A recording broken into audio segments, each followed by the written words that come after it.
मंडळी, आपलं आयुष्य एकदम मस्त चाललं असतं, पण कधी कधी आपल्या समोर असं काहीतरी वाढून येतं की आपल्याला ते स्वीकारावंच लागतं आणि त्याला आपण नाकारूही शकत नाही.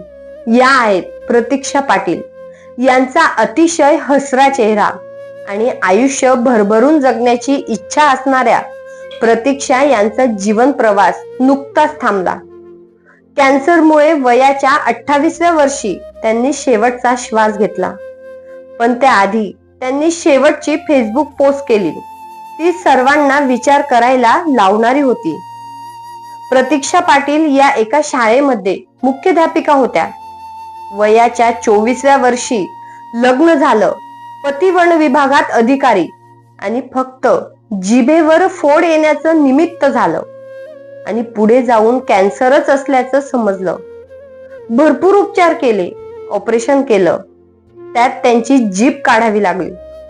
या दरम्यान त्या धैर्याने लढत होत्या, पण शरीराने साथ दिली नाही, म्हणून जगाचा निरोप घ्यावा लागला. पण त्याआधी त्यांनी जी पोस्ट केली आहे ती जीवनाचं खरं अस्तित्व समजावून सांगते. त्यात त्या म्हणतात, आज माझ्याकडे काय नाही आहे. गाडी आहे, बंगला आहे, क्लास 1 पती अधिकारी आहे.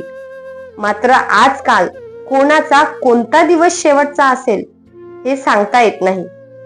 त्यामुळे मैत्रिणींनो, मस्त जगा, छोट्या छोट्या गोष्टींमध्ये आनंदी राहा, तुलना करू नका. मैत्रिणींनो, आपण सगळ्यांकडे लक्ष देतो आणि स्वतःकडे दुर्लक्ष करतो.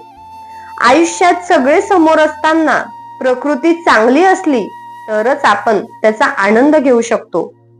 पण मृत्यूच्या दारातून जो परत येतो ना, त्याला जीवनाची किंमत कळते. तेव्हा छोट्या छोट्या गोष्टींमध्ये आनंदी राहा, जीवन जगा. आपण आपलं जीवन जगत असताना विनाकारण लोकांचे हेवे दावे करतो. तो श्रीमंत, तो पैसेवाला, त्याच्याकडे गाडी आहे, माझ्याकडे नाही. त्याची मुलं चांगल्या शाळेत आणि माझी नाही. काय गरज आहे या सर्वांची? प्रत्येकाची लाईफ वेगवेगळी असते आणि तुम्ही जे जीवन जगत आहात ना, तेच जीवन जगण्याचं स्वप्न बरेच जण बघत असतात. म्हणून स्वतःला नशीबवान समजा. छोट्या छोट्या गोष्टींमध्ये आनंद शोधण्याचा प्रयत्न करा. पुन्हा एकदा प्रतीक्षा पाटील यांना भावपूर्ण श्रद्धांजली.